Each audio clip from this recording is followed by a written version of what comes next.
A year into my marriage, life seemed steady until a sudden storm disrupted my calm.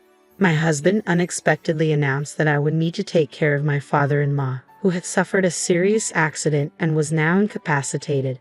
This was my first experience with such a situation, and I found myself overwhelmed. To my astonishment, my husband and mother-in-law decided to take a vacation in Hawaii, leaving me behind to tend to his father. They had no idea that this decision would lead to unforeseen tragedy. My name is Marigold, and I'm 32 years old. I've always had a passion for cooking, which led me to work for a major restaurant chain after graduating college.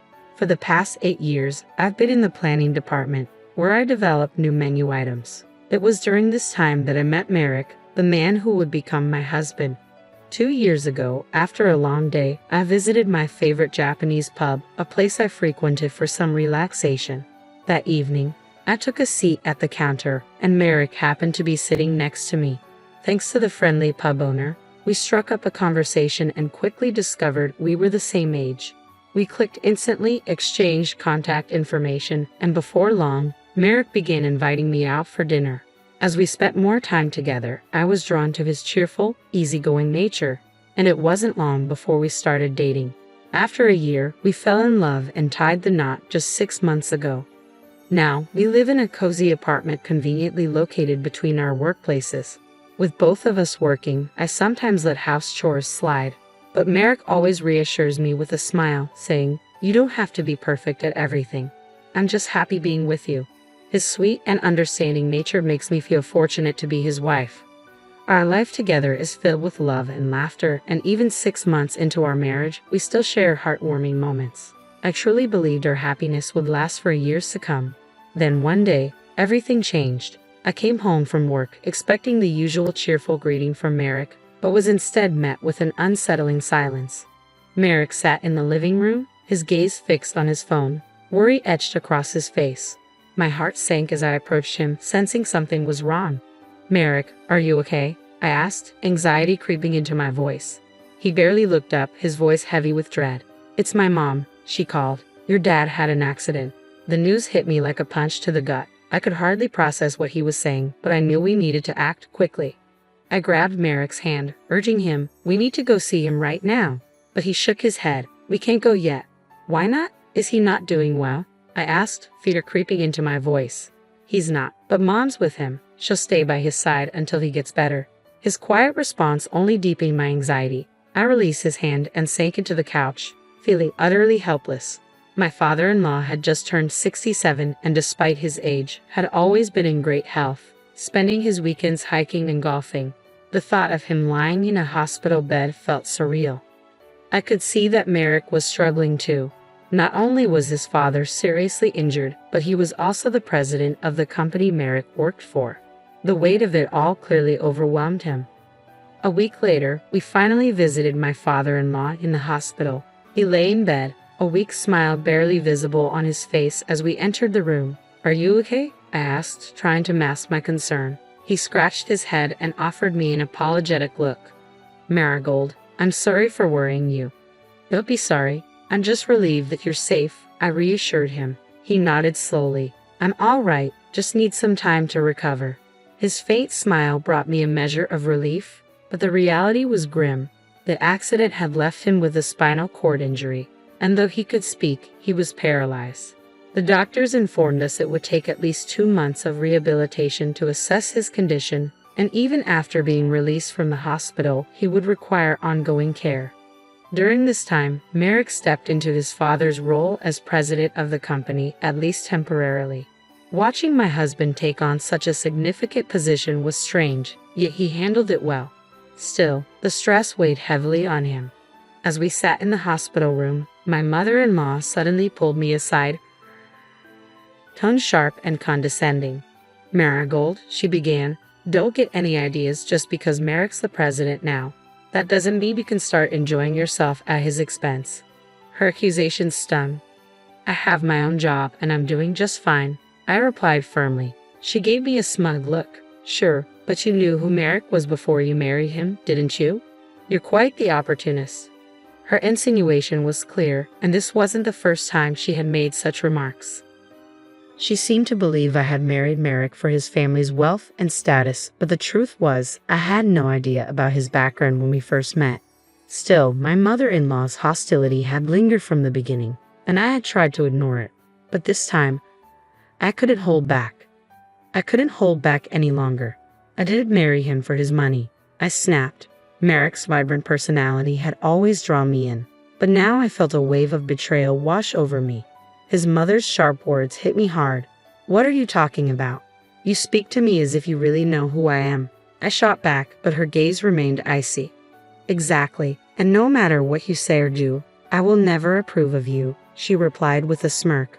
My father-in-law, sensing the rising tension, asked, "Is everything all right?" "It's nothing," she said quickly, glaring at me before turning away. It was painfully clear that my mother-in-law adored Merrick. She probably thought I was just some woman who had married her son for his money, especially since we had tied the knot after dating for only a year. From the very first moment I met her at our wedding, she had been ruthless toward me. I never imagined her sarcasm and hostility would continue, but what troubled me even more was Merrick's apparent worship of her. A few days later, he dropped another bombshell. "Marigold, you know Dad will be released from the hospital in about 2 months, right?" "Yeah, why?" I asked, sensing something was coming. "Well, when that happens, we're moving in with my parents," he said nonchalantly. "What? Where did this come from?" I gasped, taken aback. "Mom suggested it. She said it would be the perfect time for us to move in together. She can't take care of Dad by herself," he explained, as if it were the most logical thing in the world. "But we can't just do this so suddenly," I protested. "What are you talking about? We're all in this together." "Mom's really grateful," he said, brushing off my concerns. I felt utterly confused. It was clear that Merrick and his mother had already made their decision, and my opinion didn't seem to matter. Every time I tried to bring up the subject afterward, Merrick ignored me, and his devotion to his mother only seemed to strengthen. Meanwhile, his attitude toward me grew increasingly critical. "How's the packing going?" he demanded one day. "I won't be able to take time off for the move, so you'll have to handle it all. You're also in charge of the housework and taking care of Dad. Don't let Mom down." His words left me feeling mentally drained, and the looming move only added to my stress. At work, the company was entering its busiest season, and I was struggling to keep up with both my job and the overwhelming task of moving. I was physically and mentally exhausted. 2 months later, we finally moved in, and my father-in-law was discharged from the hospital. There was no time for me to catch my breath. I immediately stepped into the role of caregiver. My day began at 3:00 a.m. as I prepared breakfast, did laundry, and then went to help my father-in-law with his morning massage and get him dressed. After breakfast, I would feed him before rushing off to work, always feeling pressed for time. Despite my best efforts, my mother-in-law was never satisfied. Every morning, just as I was about to leave for work, she would stop me. "Marigold, can I have a word?" she'd say. "I'm sorry, I'm running late," I would reply, trying to make my escape. "What's your rush? Sit down. I need to talk to you about breakfast." "It wasn't good enough today," she insisted, her voice dripping with disapproval. "I'll fix it when I get back," I said desperately, eager to leave. But she would raise her voice and demand, "No, sit down now." These confrontations set my heart racing and my head pounding. I started experiencing panic attacks and my stress levels skyrocketed. Each day felt like I was walking on eggshells, desperately trying to avoid triggering her complaints. I was barely making it to work on time, and my coworkers began to notice. They could tell something was wrong, but I couldn't bring myself to share the truth. 3 months had passed since my father-in-law's return from the hospital, and I felt overwhelmed by my responsibilities. When I got home from work, I had to dive straight into dinner preparations. No matter how quickly I rushed through it, Merrick always found something wrong with every meal. "What is this, Marigold? I come home exhausted and you expect me to eat fish? Really?" he'd say, glaring at the plate in front of him. "I'm sorry," I would mutter. "I had to leave the kitchen to help your father, so I made something quick. You should be making something that boosts my energy." "I don't want boiled fish," he'd reply, then grab a cup of instant noodles, pouring hot water into it. My mother-in-law watched silently, a smirk playing on her lips as she savored my defeat. Feeling completely crushed, I went to help my father-in-law prepare for bed. He noticed my pale face and asked gently, "Marigold, are you okay? You don't look well." "I'm fine," I lied, forcing a smile. I've just been a little stressed with work, that's all. Is that really it? I've heard a lot of yelling lately from my wife. Is everything all right? It's nothing. I'm just not very good at a lot of things, I said, trying to reassure him. I didn't want to burden him with my problems, so I kept smiling. But deep down, my heart was heavy with despair, and the truth was, I wanted to escape. I longed to escape this nightmare, but I couldn't bring myself to abandon my father-in-law. What would happen to him if I left? I couldn't just walk away from everything. The thought haunted me, but there was no clear answer. As the end of the year approached, I finally had some time off work, but even on my days off, there was no respite. On New Year's Eve, Merrick made an outrageous announcement that felt like a twist of the knife. Mom and I are heading to Hawaii, he said casually while packing his bags. Hawaii? Now, I asked, shocked. Yeah, we've been planning this for a while, he replied as if it were no big deal. Wait a second, think about your father. How could you possibly leave him like this? I protested, but my concerns fell on deaf ears. Merrick just smiled smugly. He's fine with you being here. You're off work, so you might as well do something productive. Both he and my mother-in-law wore triumphant expressions, proud of their plans as they showcased their large carry-on bags. They seemed to find my confusion amusing, struggling not to laugh. Just before stepping out the door, Merrick added, "You'll take care of Dad while we're off to Hawaii. We'll be relaxing, so you handle everything here." With a chuckle, they both left and shut the door behind them. In that moment, something inside me snapped. Why was I left to manage everything alone? Enough is enough. I'm not going to put up with this any longer. I resolved that once they returned from Hawaii, I would file for divorce. I was done being treated like a servant. Until they came back, I decided to dedicate myself entirely to caring for my father-in-law. I stopped doing any extra housework and made a clear plan. I would let everything slide and focus solely on his care. The next morning, I prepared breakfast for him as usual. When I walked into his room with a towel to help him clean up and change, he greeted me with a smile. "Marigold, best wishes for the new year." "Happy New Year to you too, Dad," I replied, though my cheerfulness felt forced. I was still reeling from the events of the previous night. "Where did Merrick and Mom go? They seem to be in a hurry," he asked, looking puzzled. "They went to Hawaii," I said, trying to keep my tone light. I watched his expression shift as he let out a deep sigh. "Hawaii? Really?" He looked skeptical, shaking his head. "What's going on?" Suddenly, his mood changed and he gave me a curious smile. "Marigold, I've been waiting for the right moment to talk to you. I owe you an apology," he began, his voice calm yet serious. "Wait, what do you mean?" I asked, confused about where this was headed. He continued, "I've been able to get out of bed on my own for a few days now, but I kept it to myself. I wanted to see how things played out." Confused, I urged him to explain further. Slowly, he revealed everything. He had noticed how I was being mistreated, how Merrick and my mother-in-law had ignored his needs while piling all the responsibility onto me. I asked them to help with small errands, but they refused, he explained. They didn't care at all. It wasn't just that. My father-in-law also shared that he had received complaints from the company's executive director. Apparently, Merrick had been slacking off as acting president, and this trip to Hawaii was the final straw. My father-in-law suspected that Merrick had used company funds to pay for it, so he had asked a representative to monitor Merrick's actions. Sure enough, Merrick's mismanagement and laziness were exposed, injuring everyone at the company.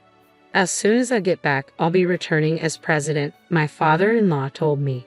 "And as for Merrick, I'm going to fire him. He's not fit for this role." Then he revealed another surprise. While Merrick and my mother-in-law were away, we were going to change the locks on the house. "They won't be coming back here," he said firmly. I was stunned but felt a wave of relief wash over me. Things were finally falling into place. A week passed, and then one afternoon, the doorbell rang. The front door rattled as Merrick and my mother-in-law, fresh from Hawaii, tried to get inside. The intercom buzzed incessantly. I picked it up and calmly greeted them. "How was your trip?" I asked, feigning cheerfulness. "What? Marigold, open the door," Merrick demanded, sounding frantic. "We can't get in."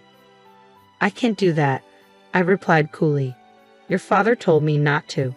"What are you talking about? Just open the door already," he pleaded. "Oh, and by the way," I continued, "I heard your trip was paid for with company funds. Care to explain that?" His voice faltered. "How?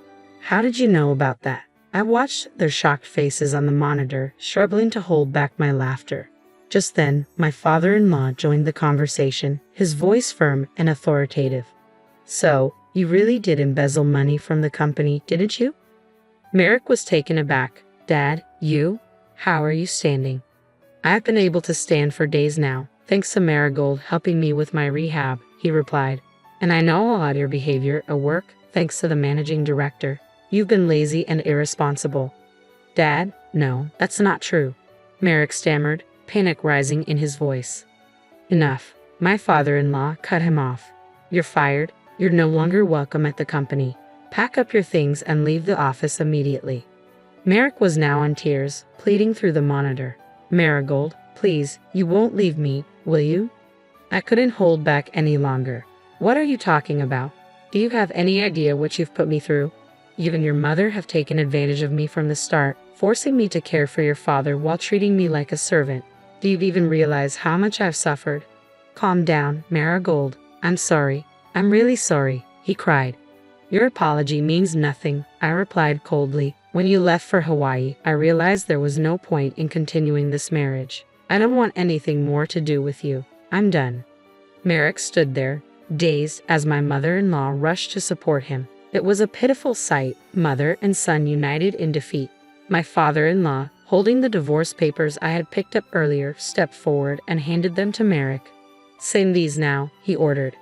Merrick and my mother-in-law signed the papers without protest, knowing they had no other choice. I kicked them out of the house and locked the door behind them, ignoring their pleas as they pounded on the door and begged to be let back in. Since that day, I haven't seen either of them. Rumor has it they're both unemployed and living in a comic book cafe, picking up odd jobs just to get by. It's a far cry from the comfortable life they used to lead, but I believe it's the punishment they deserve. After the divorce, my father-in-law graciously told me, I'll hire a housekeeper from now on. You're free to live your own life. I took his advice and moved into a place closer to my job. Now, I'm living a peaceful, fulfilling life, and I'll always be grateful to my father-in-law for helping me escape that nightmare. I'm determined to repay his kindness in any way I can.